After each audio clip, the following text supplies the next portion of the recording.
know, there's like amazing people here in the audience. Some I've just met tonight. Some I've had the privy of having lunch with and dinners with before. And I just want to recognize, and I might miss a lot of people, but basically there's going to be amazing representation here, I see, of all the major employers right here in Seattle. There's Microsoft, thank you for being here, for donating to our cause. I see the Port of Tacoma here. I know Google's here. I know the Seattle Times is here. I know Boeing is heavily represented here. I even heard Amazon came through, yes. So thank you all for being here.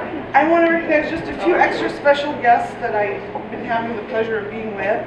First of all, I'm so happy that Anne and our distinguished Harry McGee, who is represented on the Board of Governors for the School of Leventhal, join us. Thank you so much.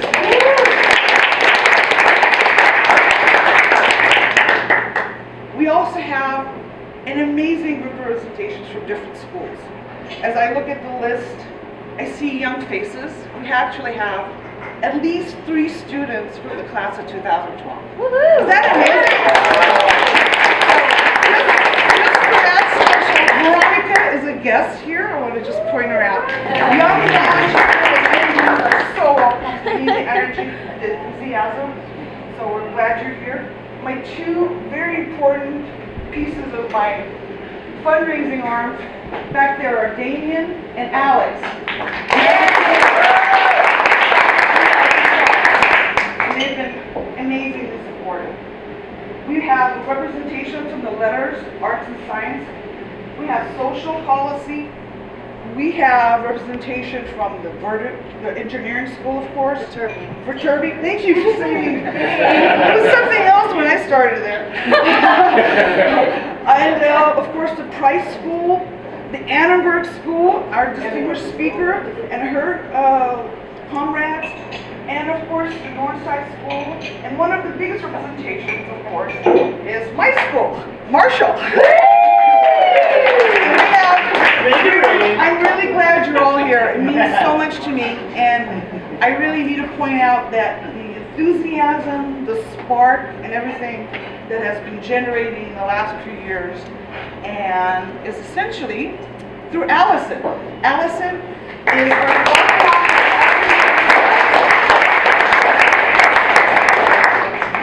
she has come through with just amazing programs, supportive ideas, get-togethers, and we've been blessed to have the Alumni Association here. We have 2 representatives here from the school. Make sure you say hi to them.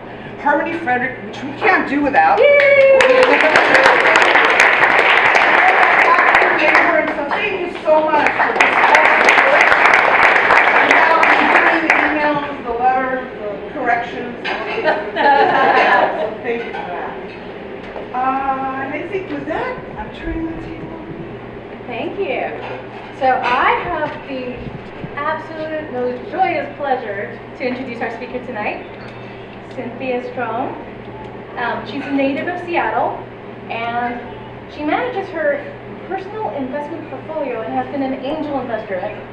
You get absolute love for that. Angel investors are amazing. And she's been an investor in over 20 successful technology, biotech, and retail startup companies. And Starbucks is one of them. Very cool. Local small business. Absolutely. And so over the last 35 years, she's been active in a lot of civic and charitable activities. And she focuses on philanthropy, community service, established 2 nonprofit foundations. I'm so sorry I'm reading from notes. I really tried to memorize this, but you put a lot. It is really cool. And she is deeply passionate about cancer research. And since her father's diagnosis with pancreatic cancer in 2000 and subsequent death a year later, Cynthia has helped bring greater visibility to pancreatic cancer. So thank you. And I'm not going to go too much into all the details, if that's okay, but she is the founding chairman of the board of the Pancreatic Cancer Action Network, or PanCan? Okay, so I'm going to let you ask her about this, or maybe she'll even speak on it. And she spent several years after college working in the film industry and continues her commitment to the arts. And she made her Broadway producing debut in 2004 with the highly acclaimed Broadway production of Raising in the Sun, which earned her a Tony Not as much as winning. Well, you were still nominated. That's awesome. And so she's done a lot more Broadway production. Love you. Okay. And without too much more gushing, Cynthia was most recently the ambassador to Luxembourg. So with this, Cynthia, this floor is yours.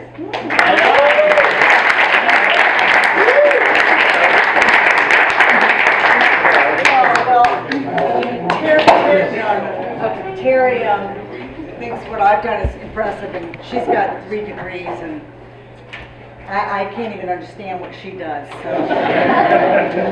But I am an SC graduate, and thank you to whoever said I graduated in '73, because I didn't. I graduated in '72. And then the photo you all saw of me on the invitation is before I stopped coloring my hair. So I'm getting older by the minute in this group. Anyway, shortly after graduating from USC, my parents had a family business which was sold, an auto supply company, and my dad had suggested that I start a foundation with part of the proceeds.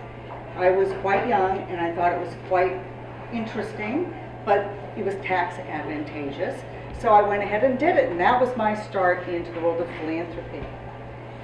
In those early years, I was never solicited. You're going to hear my theme about never being solicited. I hate being solicited. I gave discreetly to causes that I would find out about, but serendipitously. And I remember my first meaningful gift. I watched a 60 Minutes episode about a teen who had cancer, and he'd lost his leg, and he couldn't keep up with his growth spurts in his prosthetic. And that was the first big check I wrote. And I sent it to the San Francisco Center for Attitudinal Healing. And it touched my heart, and that was the beginning. Of course, I'm the one that still watches all the Oprah shows and writes a check.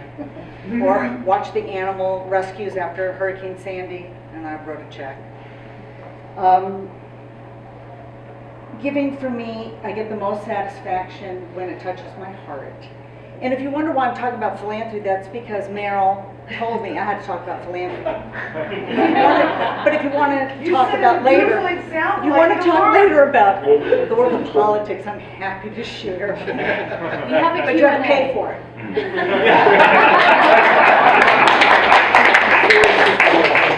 But I've got a lot of dirt. You might want to pay. Anyway, determining who and what should be funded is really an awesome responsibility. I wish I could tell you how I make the decisions of why I give and who I give it to, but it's really very personal, and for me, I get the goosebump feeling, and it's got to touch my heart. And I keep saying that, but I've got to have a connection, because not only do I make a financial commitment, but it's an emotional commitment.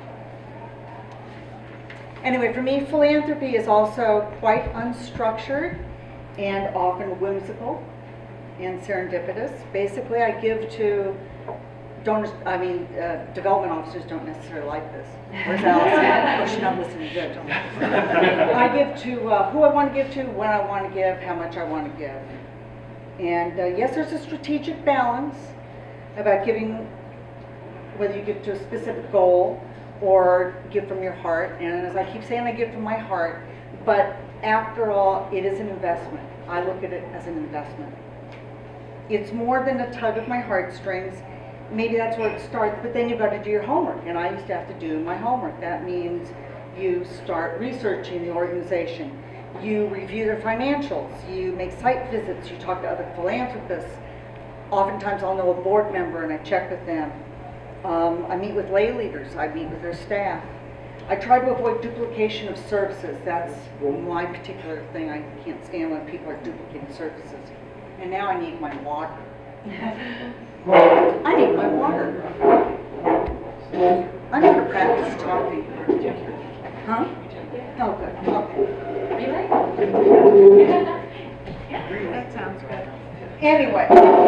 once I've given the gift, or once anyone gives a gift, that's not enough just to give your gift. Because you can't trust that an organization is necessarily going to spend the money the way you hope that they were going to spend the money.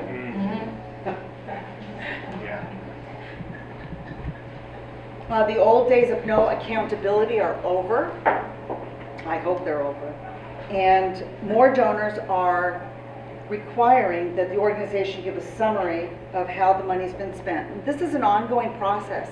And actually, when I was running 5 foundations at one time, that was an overwhelming responsibility to keep track of, not only writing the check, that was the easy part, but then following up with the organizations. I've learned philanthropy by doing. My dad, if any of you are Seattle people and you knew who my dad was, Sam Strong, Bill Gates credits him as being his mentor. My dad mentored Bill Gates. My giving has been more discriminating and selective over the years. I hate being solicited. I know I've said that. I'll say it a few more times too. Just in case anyone's ever looking. I hate telemarketers. I mean, do they only call it dinner time? I mean, yes. And I'm so stupid I still answer the phone. I've often given more to an organization if they don't harass me or pressure me into giving. So I remember several years ago, maybe 15 years ago in Seattle, an organization here had an event where they sent a tea bag with the invitation. And they said, stay at home, have a cup of tea. I wrote them a check. I want to get as much bang for my buck as possible. I think that larger gifts make more of an impact. Personally, I like to take a hands-on approach.